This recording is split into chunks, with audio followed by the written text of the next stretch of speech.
Have you got anything sexy on your walls, Thomas? Now you've got a new bed. Maybe you need some, some kind of material to really kind of set the mood in your bedroom, hey?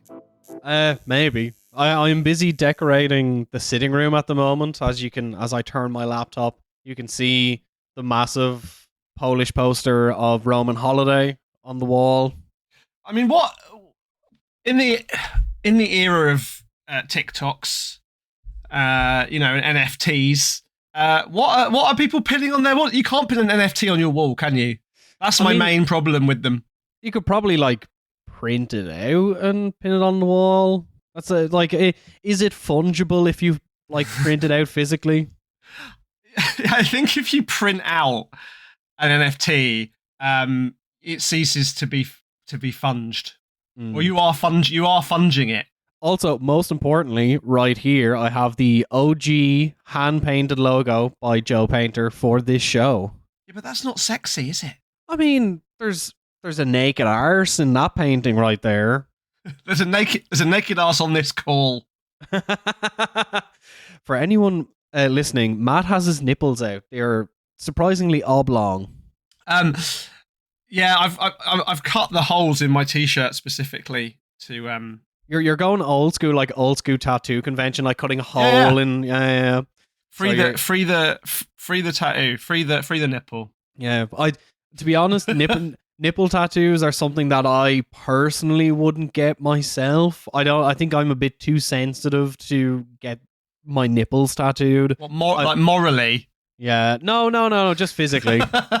I have almost run out of a lot of space on my arms, so I'm putting stuff on my legs, and I'm figuring out what I'm going to get on my chest and stomach, but then run out of space in your arms, so you're putting stuff on your nipples. Yeah.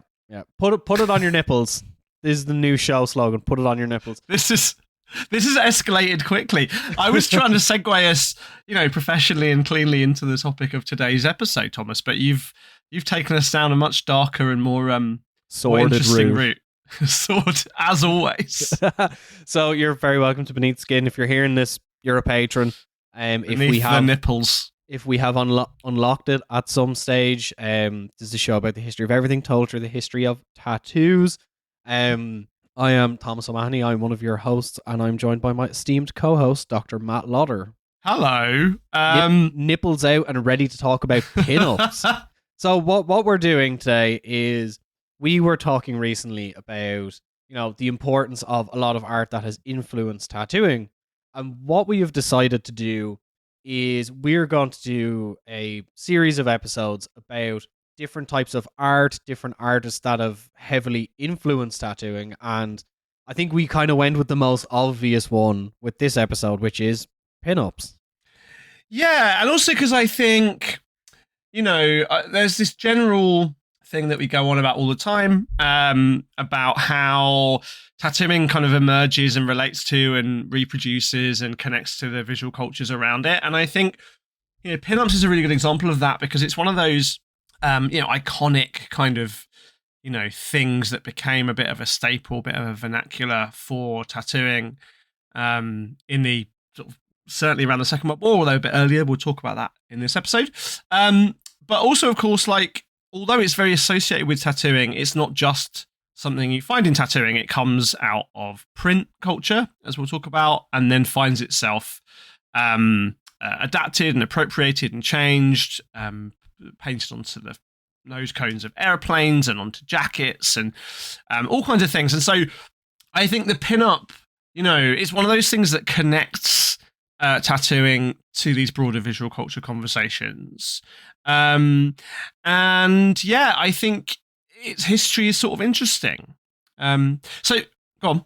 I think when we're talking about pin-ups, it's kind of the perfect encapsulation of the cycle of artistic culture outside of say print or drawn or painted mediums being translated into that, and then being translated out and translated back in, and vice versa. Cycles pin-ups, as we know it, kind of the visual language of them originates in, golden era Hollywood, early burlesque in the late 19th century.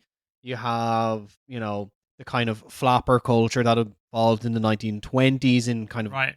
golden age of cinema, and like you can kind of directly draw a line between a lot of early pinup art to the early days of cinema. Yeah, I mean, in fact, I think like it's probably worth trying to determine what we're talking about when we say pinups, because actually, of course, like painting of women. Let's talk about sort of straight heteronormative pinups for the most part to start with.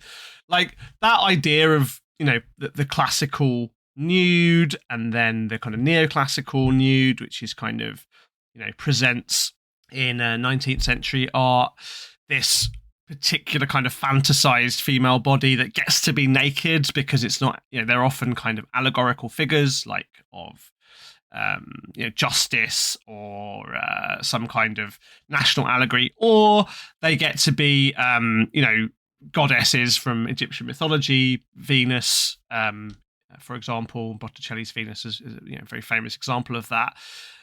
They're not quite pin-ups, but the instinct is sort of the same in some senses. It's a way of, presenting a certain kind of female body, presenting a certain kind of female body for, in many cases, a presumed male gaze. The idea that men are the kind of straight men are the kind of consumers of this kind of imagery, and that's something which art historians have written about extensively. Something goes back to the classical age. Yeah, and it's kind of that idea of conveying like grander ideas through like the physicality and the sensuality of the naked body. Yeah, so the kind of highbrow version of that, is that the allegorical female body in historical art is something that gets to be not pornography or not even erotic, really. It gets, although of course it is and it was, and that becomes a bit of a kind of sop. No, this isn't pornography. This is grand painting. Don't let Matt near the Roman statues. He'll get too excited.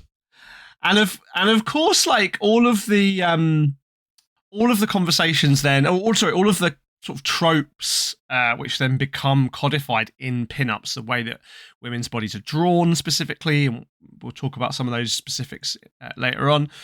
The poses they're using, the kind of implied relationship with the viewer, their relationship to kind of things like domesticity and sexuality, and their relationship between their brains and their bodies. All of these things, all of these tropes, they are encoded in a long, hundreds of years, centuries long kind of set of culturally contingent ideas about how the female body is drawn. And like, again, we're not going to go into the kind of deep, complex and many layered decades of feminist theorizing about the history of the nude in art. We can talk about that, but I think as we get into pinups per se, it's worth bearing all that in mind, that these have a kind of history that underpin them. Like all images, the pinup images we're talking about exist as a product of a certain kind of cultural chauvinism that's been produced over several centuries in the Western imagination. And also, right, like you talk about cinema, and we'll talk about that as well. Of course, all of these art forms which intersect with each other, they then produce and change and reinforce each other in mutually interesting ways. Once the Hollywood starlet moves onto the photograph and then into the illustration, and then onto the nose cone of the plane, of course, then that moves back into Hollywood as that particular kind of body, that particular kind of femininity gets idealized. And then you have the versions of it that are subversive and are complex. So, yeah, all of that is to say, when we talk about pinups, we're sort of, in some senses, arbitrarily drawing a little bit of a line. But I wondered if you knew, to find our starting point maybe, when the word pinup first enters kind of general usage in English in America. I don't know the specific, but if I was to guess, I'm gonna say 1936. Oh, you're really close. That's good. That's very good. You've obviously done your research. So the OED basically cites the year as 1941. Okay. I'm drawing a lot here on the PhD thesis of a scholar called Elena Lipsos, who I met many, many years ago. Did a talk actually when I used to run a talk series up in Camden, who wrote a PhD on the histories of pinups and kind of interestingly subversive take on them actually. So I'm referring a lot to her PhD thesis. So she basically sort of says, in 1941 we get the first, that's the earliest that the OED cite it, and they cite July 7th issue of Life magazine that year, with a woman called Dorothy Lamour as the quote U.S. Army's #1 pinup. Right. So there you go. That's exactly what you're talking about. Film star turned pinup. And what is a pinup, right? Why are they called pinups, Tom? If I was to guess, it's because it is an image that can be pinned up on a wall anywhere. That's right. So these images basically, particularly during World War II, although again not originarily, but this is sort of where the kind of concept really takes hold. You could cut out or pull out a page from a magazine. Remember those things, kids? And in your bunk, in your mess hall, in your kind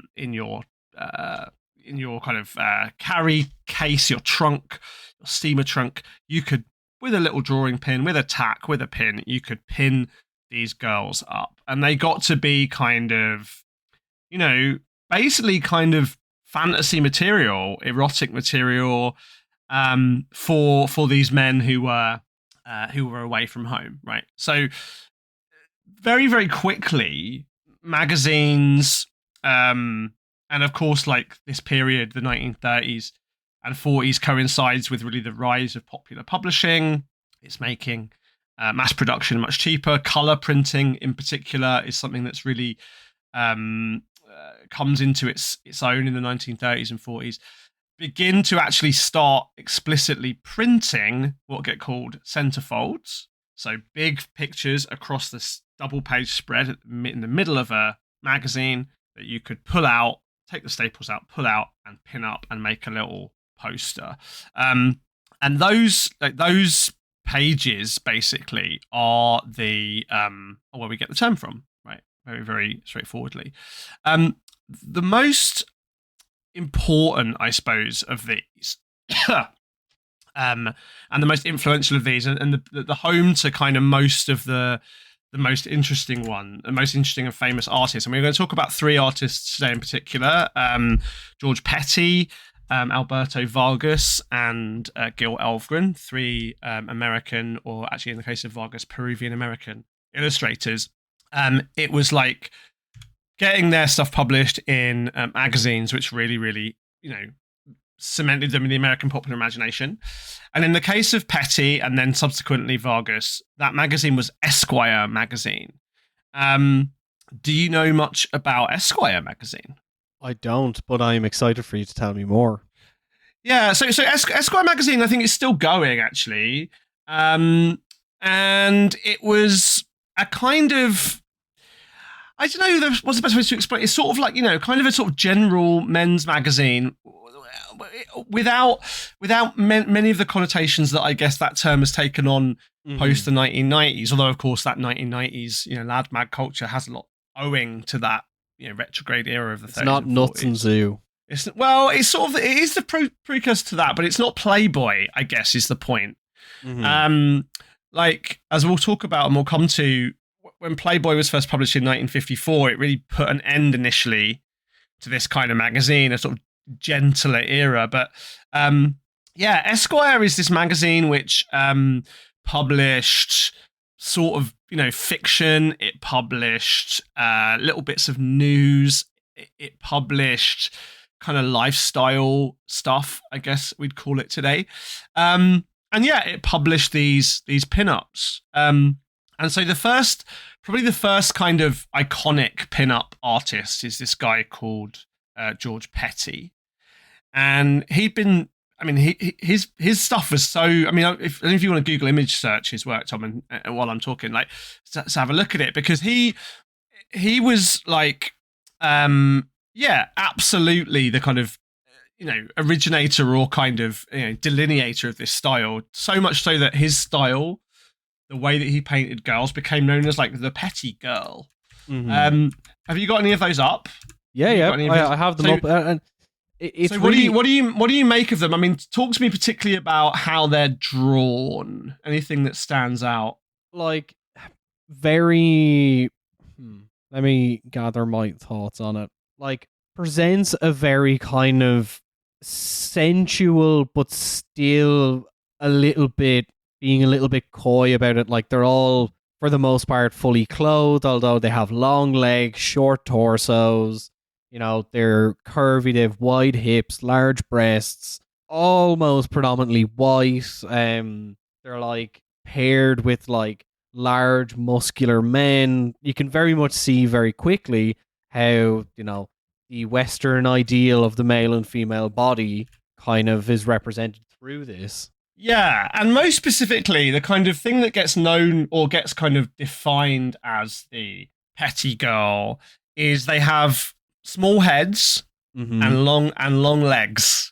Very, very exaggeratedly long legs and slightly exaggeratedly tiny heads, right? So they get to be they're sort of they're these disproportionate kind of fantasy women. Like Petty had worked as an illustrator. His father was a photographer, and so he got kind of drawing copies of his dad's photos, and he was drawing. He was also using an airbrush, and an airbrush becomes quite a kind of standard tool. One of the reasons that these classic mid-century American pinups looks like they do is because they were airbrushed largely.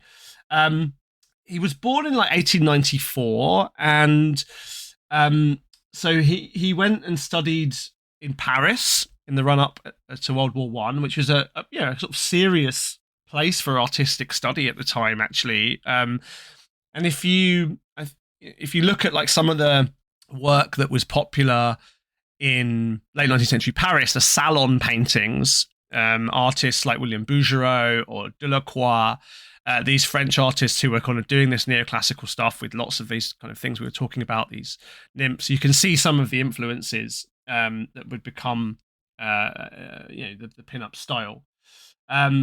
Petty came back because of the outbreak of World War One, and then worked as a kind of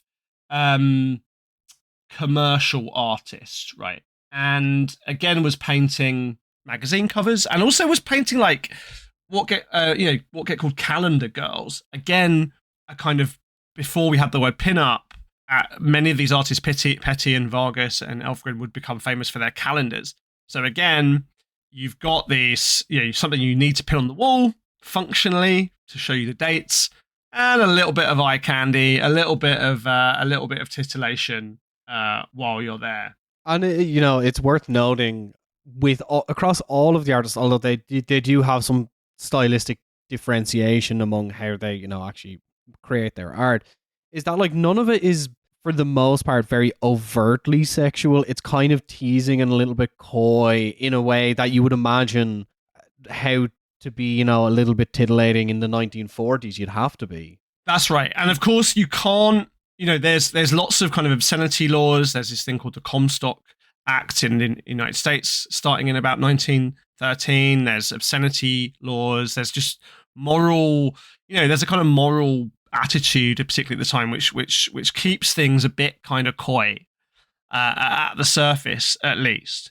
But of course, that's pushing against, for example, in the aftermath of World War One, this increased sense of freedom for young women, particularly because so many men had died during World War One, and so there was a kind of the sexual economy had changed.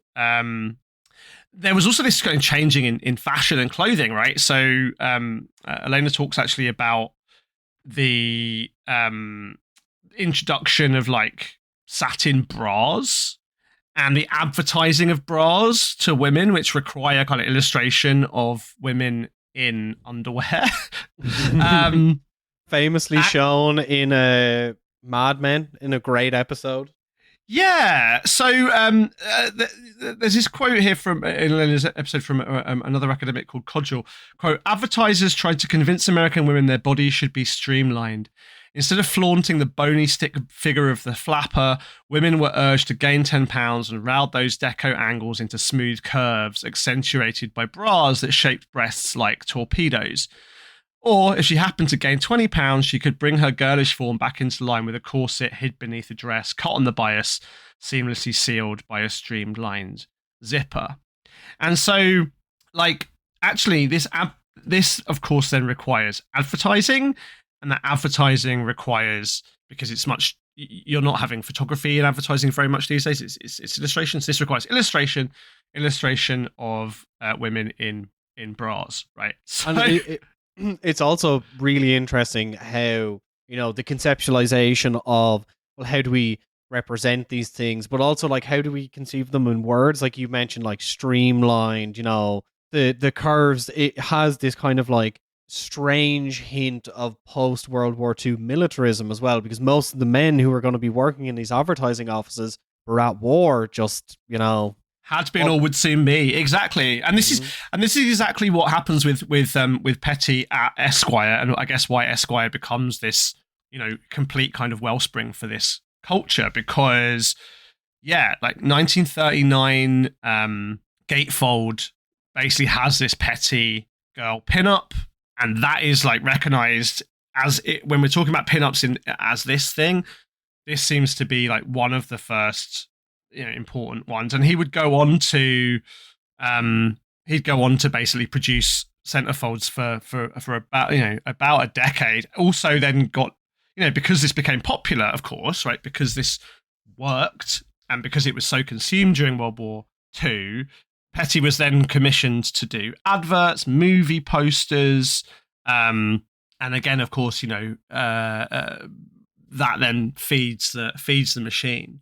And also worth noting as well that, like, I as we mentioned Playboy earlier on, the difference between like Playboy and this was that like Playboy wasn't wrapped in the veil of consumerism. That like, oh, you can get your titillation, but it's a advertisement for boot polish or like a new frying pan. Whereas like Playboy was kind of straight for the throat. This is about sex. Yeah, and the Petty girl instead, right, again, as Lipsos points out, like, was used to sell cigarettes, bathing suits, stockings, underwear, Janssen swimsuits. He painted the poster advertisement for the Siegfried Follies film. He did the ornamental figure for General Motors for their Nash brand in the 1950s. And it's taking like, it's interesting that Siegfried Follies thing, because again, taking that flapper girl, but making her a bit sexier, a bit more buxom, a bit more American, less French, less kind of snap. So this also gets kind of built into kind of patriotism too, right? And like you're about to say, like I find it kind of hard to focus my thoughts right now because my head is exploding with other things that we can talk about through this.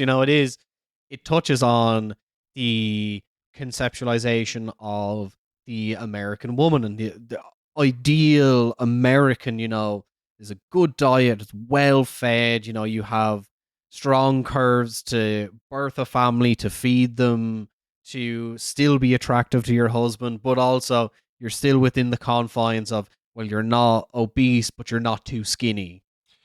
Yeah, exactly. And she gets to be this, well, as you said, kind of product in a way. I mean, Lipsos' thesis is interesting. A lot of, obviously, cultural theorists have written about this practice as something that's quite regressive. And I think, we can't understate that this was a kind of commodification of the female body largely for the male audience. Although Lipsos sort of talks in her thesis with some nuance here about how particularly some of the models and particularly the film stars who became for example models for some of Petty's most famous drawings. So people like Marilyn Monroe, Betty Page later on for sure, like Greta Garbo, Katharine Hepburn, Marlene Dietrich. Lipsos argues, and other academic feminist historians of this stuff have argued that there was some sense of the kind of control. These women understood what they were doing and had a sense of how the commodification and kind of ironization of their bodies could work for their careers, so like, again, actually, as Lipsos says, like, this is intended for a male viewer, but actually there's a kind of exaggerated femininity of this style, which also is interestingly progressive for the period. It's talking a lot about the sort of sexual agency of these women as depicted. I mean, as a particular kind of fantasy. So it's complicated, but I think it would behove us not to be too overdetermined about the politics of this, So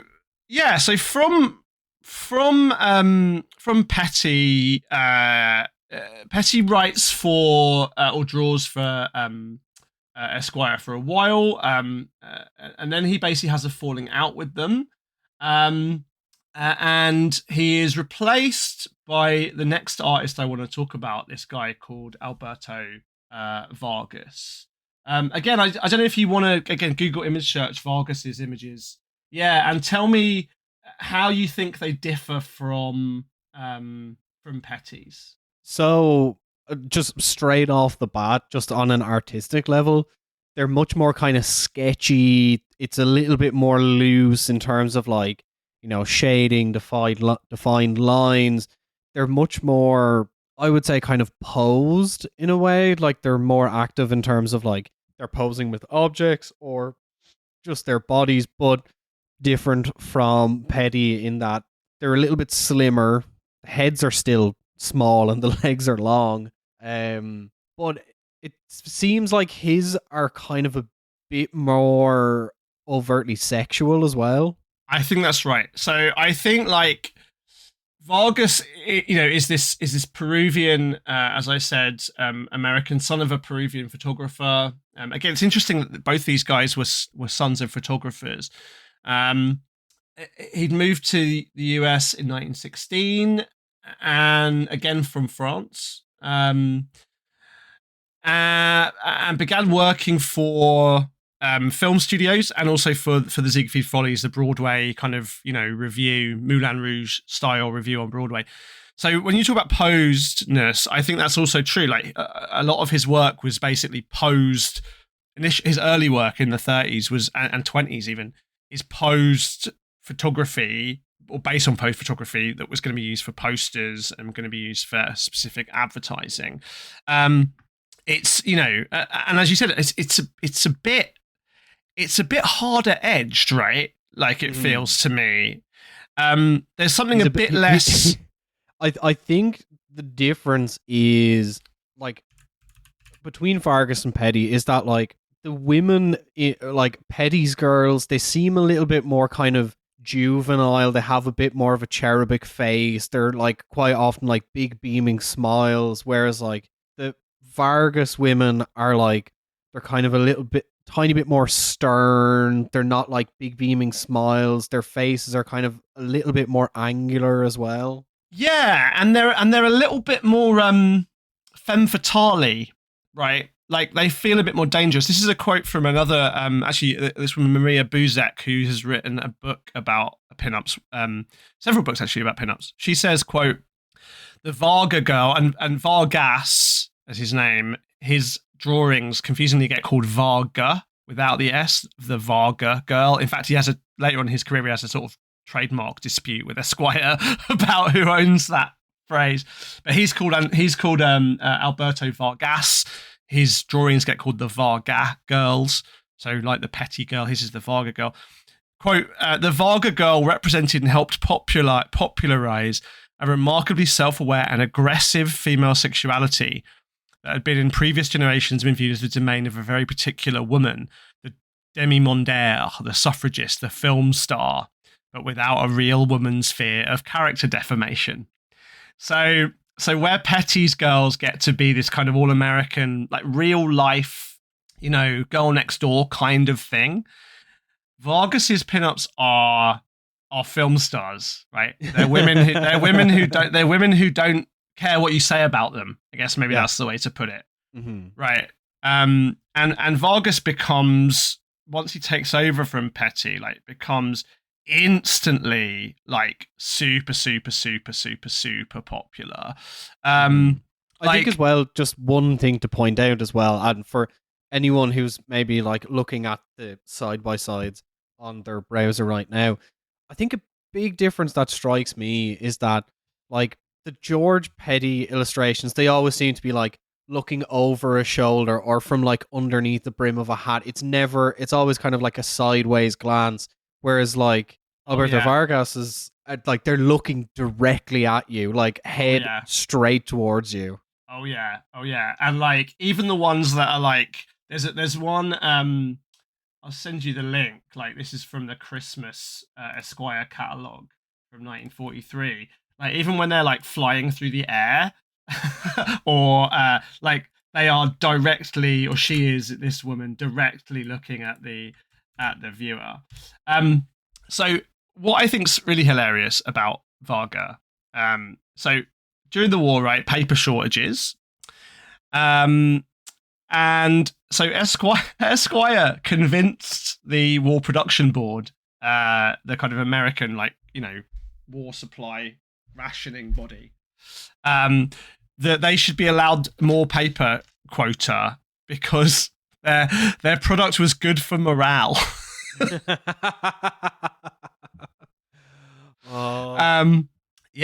So in fact, this is from the work of a guy called Arnold Gingrich, again quoted by Lipsos. The girl drawings, which had only been incidental to the cartoons. So Esquire also had kind of funny pages and cartoons as well as these pinups, but the girl drawings, the pinups, now began to be featured simply as pinups and greatly augmented in size. What had been full-page drawings now became double-page spreads and even larger with fold-outs.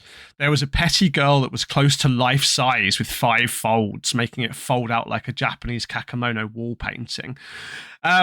So they basically got to say, like, the fact that men were pinning these on their bunks was good for morale. Right. Yeah.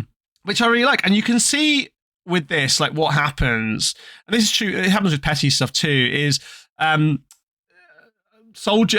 particularly kind of airmen begin painting copies of Varga girls, Petty girls, and works by other artists, lesser artists, on the nose cones of their fighter planes, right? So presumably you've seen that film Memphis Belle? No.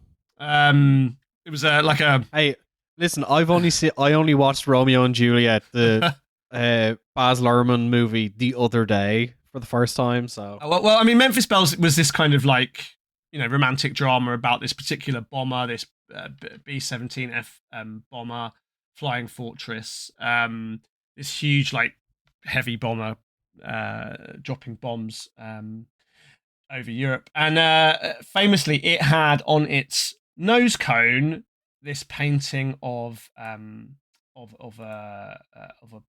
woman, and that woman was basically, well, there was one on each side actually, and yeah, it was basically based on a George Petty pinup drawing. So 1941 pinup. From Esquire, this guy called Tony Starser, who was like the kind of group artist in the airborne crew, painted this nose cone woman on the nose of this plane, and like it became one of the most famous planes in the American war effort, completely kind of iconic, and of course like all of the stuff you mentioned earlier on about these analogies between sleekness and for example, become part of the language of these nose cone art. People have been like, the nose cone art apparently begins in World War One, with Italians drawing like Ferrari like horses on the noses of their planes. But um, you know, by the time of World War Two, like it's this kind of done thing that you're gonna give your planes names, affectionate nicknames. You know, like boats, for example, had for centuries, like female names, and then you were going to kind of paint them with nose art, and the nose art became a source of pride. It became a source of like superstition. You know, like we don't want this image to get damaged, or we want this image to be talismanic for us. And yeah, it becomes a bit of a kind of trend, and you can find again like loads and loads of amazing photographs of fighter planes and bombers throughout the war with these nose cone pin-up girls painted on them, right? We also find sort of in the same way, we find them painted on the back of jackets, so leather jackets in particular, and of course they also find themselves into tattoo designs. So you know, we've talked about in previous episodes, like again, 19th century tattooers were copying these French salon paintings, but again, like if you're Cap Coleman, for example, in Norfolk, Virginia naval base, if you're Sailor Jerry in Hawaii, you're going to have soldiers bringing in their favorite pinups. They're going to be bringing in copies of Esquire magazine and the other magazines. They're going to bring in their calendars. You likely probably have these magazines in the shop as well. That's right, exactly. You have these in the shop yourself, and then you're drawing them, you're adapting them, you're copying them, and actually, you know, they become the kind of staple designs. Both. I mean, again, this has been going on, you know, with the work of people like Owen Jensen, like right back into the 1920s, but. Again, of course, as these images became popular, as they became the most trendy possible thing, as they were ways of being risque and erotic and sexy and, you know, like engaging in fantasy, but in a way that was kind of linked in with all this narrative about patriotism and home and protecting the nation state and protecting your gal back home, or imagining the kind of girl that you would meet when you got home as a brave war hero, like all of this kind of stuff. Of course, these sexy bodies became the best possible thing, you know. I'm sort of interested in this as well, like because this move, I think, from the kind of petty style to the Vargas style illustrates like early 20th century America gets much more comfortable with sex and sexuality, right? Yeah. And then obviously you kind of then have the natural progression to Gil Elvgren. Yeah, so Elfgren as well. I think Elfgren is like the third, I think, of the great three. He again, what do you make of his drawings compared to the other two? So it's funny, like his stuff it's much more illustrative and much more kind of like quote unquote artistic. There's much more like thought put into the composition and the overall picture, whereas like the previous two, it's mostly just a woman with maybe one or two other compositional elements, whereas like Gil, it's like, you know, there's cars, there's guns, there's like backgrounds, there's barbecues, there's a lot more kind of work put into creating an actual like whole picture, and it makes sense that he was kind of the natural progression from the previous two. If, you know, Vargas was creating the stern starlet picture and like Petty was the kind of innocent cherubic kind of, you know, tantalizing, Gil is kind of the full-throated consumerism. That's exactly right. Yeah, like he literally draws adverts for Coca-Cola, right? And his is this post-war evolution, because Vargas actually, so Esquire like really doesn't quite go out of business, but it loses a ton of readers in 1954 when Playboy starts up, because people can see sexy photography And read the articles. And read the and read the articles. But Hugh Hefner actually does end up hiring Vargas for the latter part of his career. So Vargas does paint for Playboy in the 50s. But yeah, but Elfgren is like the retranchement, I suppose, right? Like after the war, when these, as you said, these sort of more subversive, more edgy, more obviously eroticized images are taken away from that kind of hyper-masculine context of the war, and we're back in the suburban post-war American home, and there's this whole moral majority movement to sort of retrench a kind of pre-war kind of idea of, you know, pre-war domesticity in the American life. Elfgren is like, yeah, the version of that. So he's publishing his illustrations in places like Good Housekeeping magazine, right? Or the Saturday Evening Post, where Norman Rockwell famously published. He was doing these adverts for Coca-Cola. He did those famous 1950s Santa Clauses, actually. Mm-hmm. Another pin-up there. Sexy Santa. Save that for when we do an episode about Tom of Finland. But yeah, like Elfgren is threading a kind of interesting, almost more socially acceptable. That's not quite the right word, but he's this kind of more conservative version of the same thing. Elfgren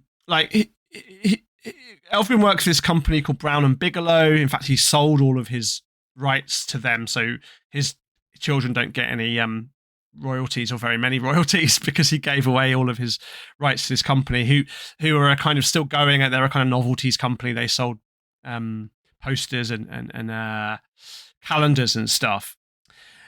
But yeah, so Elfgren was exactly.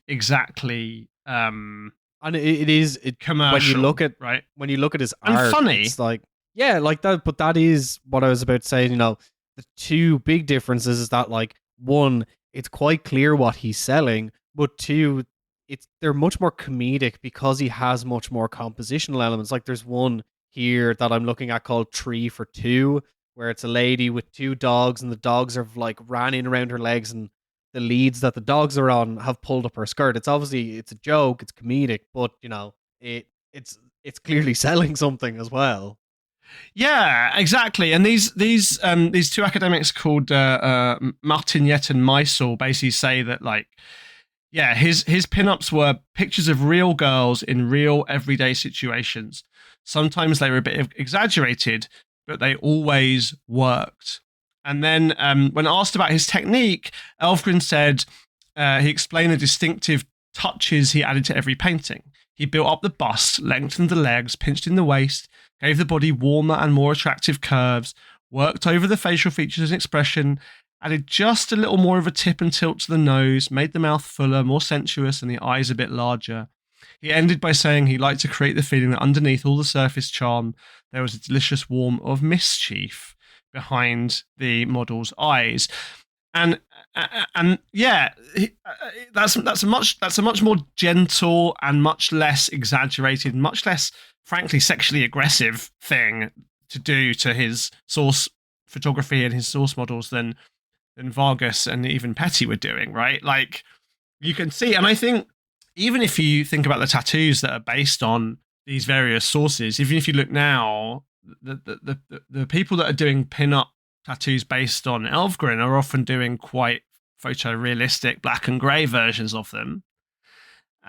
Whereas I think if you look at a lot of the Sailor Jerry era pin-ups, like, they're clearly based on that much more hard line, much more obviously sexy kind of stuff that Vargas was doing, right? Yeah, and as well with Elfgren, I think he kind of falls in sequence in terms of like a wider cultural phenomenon of, you know, you suddenly have all of these men coming home to war to their Vargas girls and their Petty girls that they've been thinking about for the past however many years that they were at war. And the reality is that they've come back and life is a lot more mundane than it is on, you know, the front of Europe. And these fantasies that they have been sold by Vargas and Petty aren't necessarily exactly what they've come home to. And I think Elvern kind of is a manifestation of this kind of post-war desire of like something that's a little bit more exciting, something that's a little bit more sexy, but also the consumption of like, you've come back, the world has changed, there's so much more for you, but what if you had a little bit more?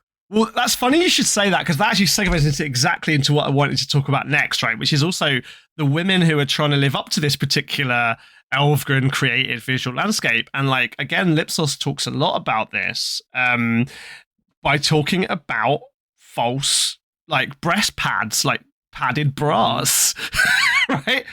Like, firmly in the era of the conical bra.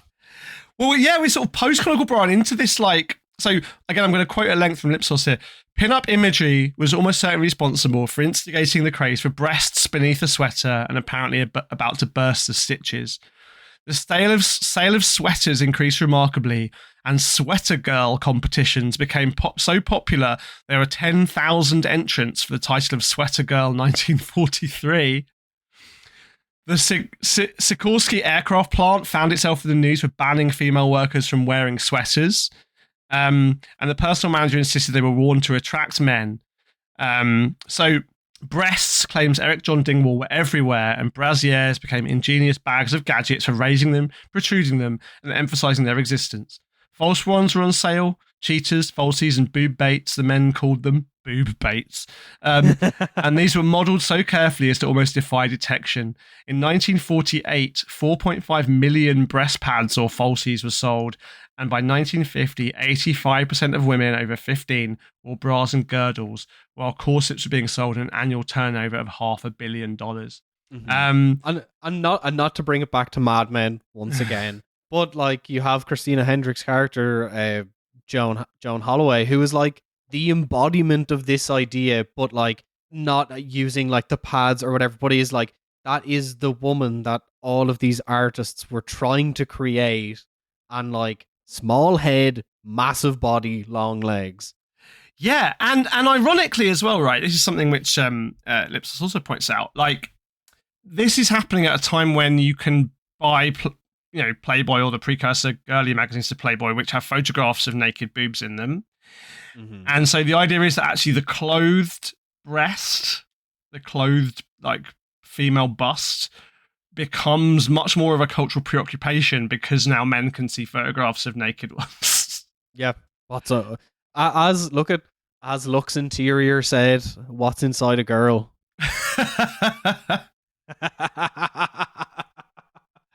Yeah, so that, I think that's such a good point, right? Like, the pin-up creates the fantasy, and then the fantasy creates the, particularly in kind of capitalism, post-war capitalism, creates the marketplace of products that will allow you as a young woman trying to bag one of these returning GIs, the clothing and the makeup and everything else that's gonna allow you to become reality. And it's some kind of reality. It's manufactured desire on all sides as well. That like the men were sold the fantasy while they were gone. The women were sold, this is who you should be when your man comes home. They come home.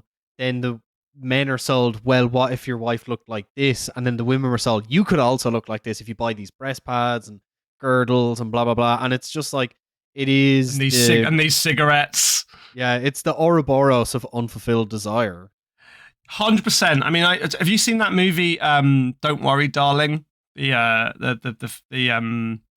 Olivia Wilde film with Florence Pugh and Harry Styles. Well, no spoilers, but basically it's kind of set in a visual universe that's very much based in this moment in time, and Florence Pugh's character is this, or seemingly, I suppose, this sort of submissive, perfect pin-up housewife who, when her husband comes home from his work at this kind of secret military facility in his like 1950s car, is like wearing sexy stockings and girdle and is, perfectly done up, and also has the perfect dinner ready for him. So this fantasy is complicated and self-productive. And I think it's no surprise that these particular kind of images became so popular for tattooing. And I think if, and then become I mean, you talk about the cramps actually, talking about Lux Interior, like then become the fuel for then the ironization and the postmodernization of that, and the backlashes and the kind of versions of that kind of thing that we see in like Russ Meyer, Tura Satana, even Playboy to some degree as well, like the kind of feminist or proto-feminist kind of reappropriations of this stuff. Like you mentioned, Betty Page is a good example. Or even looking at Poison Ivy from the Cramps, like yeah, that's exactly what I'm talking about. Yeah, the embodiment of this kind of female pinup, but with like a kind of ironic edge to it. Yeah, bikini girls with literal machine guns. With literal machine guns.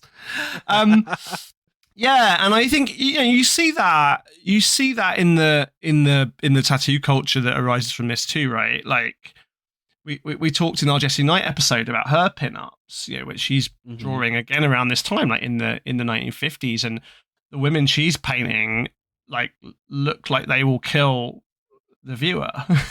Yeah,